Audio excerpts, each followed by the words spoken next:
Nós hoje vamos falar sobre o dia D, 6 de junho de 1944, que marca a maior operação de desembarque realizada na história até hoje. E eu vou até aprofundar um pouco falando o depois do dia D, o dia D after, né? Porque é depois que se desenrolaram os fatos mais marcantes. Eu fiz um livro chamado Pracinhas e Aliados, e depois eu vou comentar também a participação dos brasileiros na heróica Batalha de Montese e Monte Castelo, mas hoje vamos focar no dia D, que já marca a etapa final da Segunda Guerra Mundial, que foi o maior conflito até hoje que existiu na face da Terra, né? Infelizmente, onde morreram milhões e milhões de pessoas, né? E que está fazendo aí perto de 80 anos. Bom, vamos falar sobre o dia D. O dia D é a maior operação de desembarque, como eu disse na história. Ele é chamado em Overland Outline Plan. Os americanos planejaram, ingleses, canadenses, planejaram uma invasão do norte da França para invadir pelo ocidente a França e assim libertar a Europa do nazifascismo. Porque os russos já vinham do leste, do Oriente, atravessando a Polônia e estavam chegando, ameaçando chegar a Berlim, como de fato chegaram.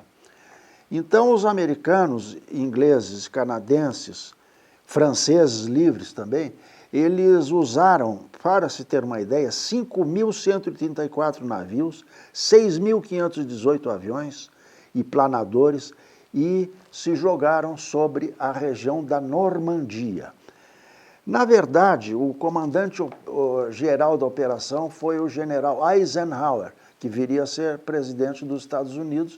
Era um homem organizado, um organizador nato, mas contou com o apoio do Montgomery, que era inglês, do Delattre de Tassigny, que era francês, e de outros grandes generais americanos, como Ridley, Spaatz, Bradley, Patton, né?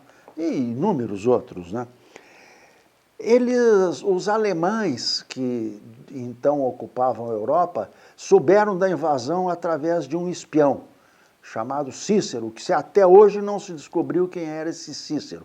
Suspeita-se que fosse uma mulher muito bonita que estava infiltrada lá entre a cúpula lá dos americanos. Mas eles passaram, desconfiados disso, passaram uma informação também para ela errada, que o desembarque seria no norte da França, na região mais estreita, ali no Passo de Calais.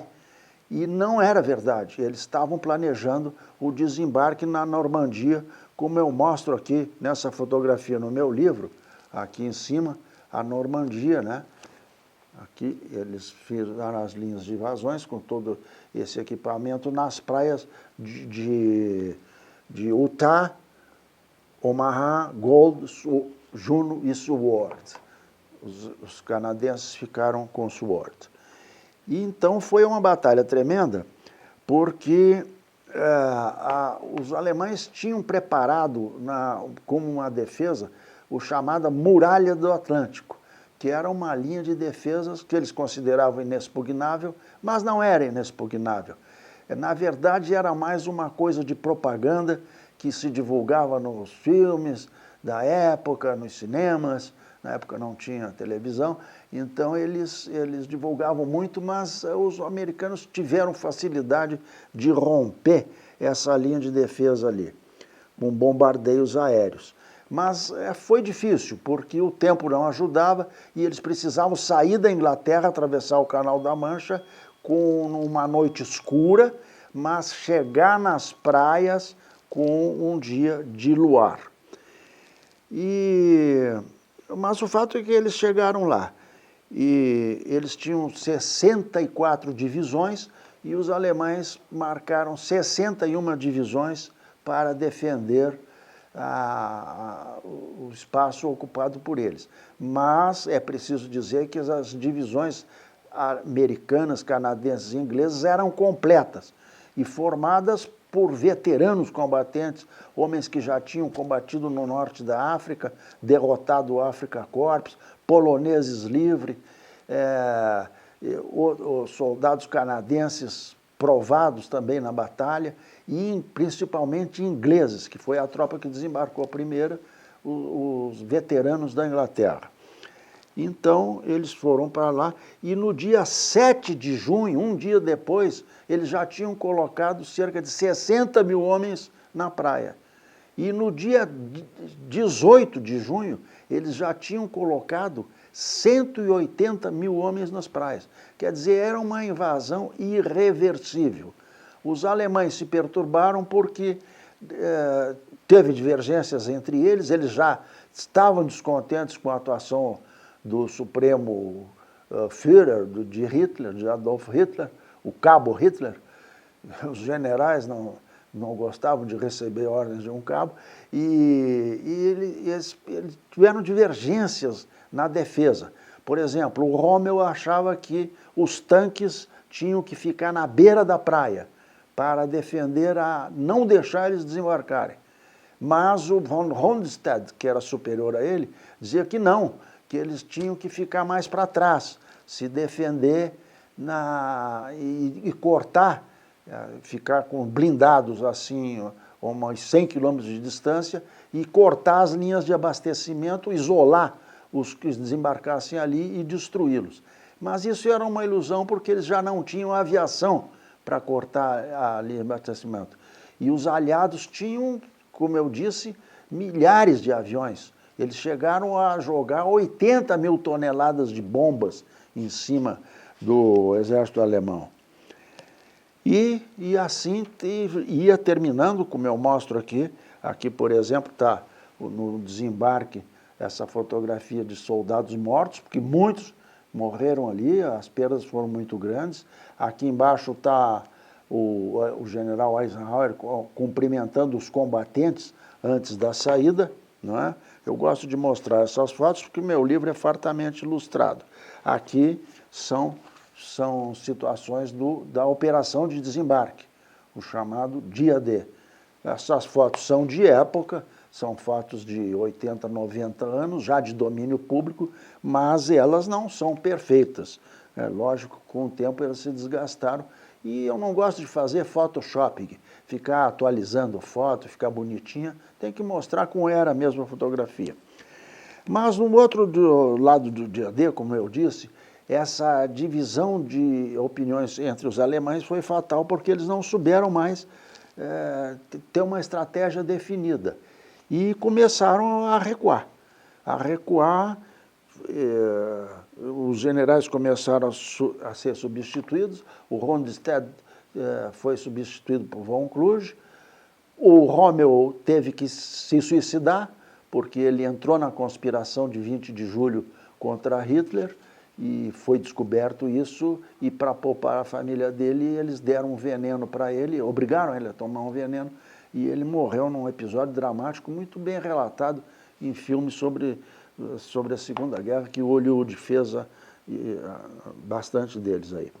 E à medida que os alemães perceberam que iam perder a Batalha da Normandia, porque os americanos logo isolaram o saliente de Contentin, marcharam sobre a cidade de Caen, depois sobre Bastogne, cidade do centro da França. Os alemães não conseguiram destruir as pontes do rio Sena, com isso facilitou a penetração das tropas invasoras, no caso americanas, como eu mostro aqui nessa aqui um mapinha, né, difícil de ler, claro, porque ele está reduzido aqui, e eles foram avançando em cima das linhas alemãs, e os alemães, aos poucos, tentaram antes uma contraofensiva. Houve uma contraofensiva, principalmente das tropas da SS, porque a SS era uma tropa de elite alemã, muito brutal, e ela fez a contraofensiva das Ardenas, conseguiu, principalmente na região de Bastogne, já era novembro e dezembro de 44, neve, e conseguiu ali fazer grandes prejuízos para os alemães, mas acabou também perdendo, porque a superioridade aliada era muito grande, era realmente espantosa, né? Essa contraofensiva foi comandada por um chefe SS, Otto Skorzeny, o mesmo que havia libertado Mussolini quando o Mussolini estava preso lá no norte da Itália e o Mussolini acabou sendo executado lá. Então os alemães começaram, depois dessa contraofensiva que eles tiveram dificuldade, os aliados tiveram dificuldade de derrotar os inimigos ali, mas porque eram divisões blindadas alemãs, era a elite do que restava do exército alemão, cerca de 500 mil homens, mas os americanos, os nossos aliados americanos, e ingleses, canadenses, até pilotos argentinos participaram também dessa ação, eles conseguiram encurralar os alemães e eles começaram a tentar se render. Mas o Eisenhower não aceitava a rendição, ele só aceitava a rendição incondicional. Mas o Montgomery, inglês, achou que não, que poderia ainda aceitar algumas, porque tinha medo que os russos, que já comandados pelo Rossokhovski, estavam vindo lá pela Dinamarca. E aí houve a última divergência entre os aliados, entre a estratégia de larga frente, que o Eisenhower defendia, e a estratégia do ataque concentrado que o Montgomery defendia. E aí surge a Operação Market Garden, famosa também, que foi um erro dos aliados que perderam muita gente, paraquedistas brilhantes, homens preparados, dezenas e centenas de aviões, quando tentaram já avançar demais, dar um passo maior que a perna e chegar à Bélgica antes do tempo. Mas foi uma operação brilhante, a maior operação de desembarque da história da humanidade, e honra e glória para os heróis que dela participaram. Eu tenho esse livro aqui com muito orgulho, Pracinhas e Aliados, que descreve essa batalha e outras da Segunda Guerra Mundial. Muito obrigado.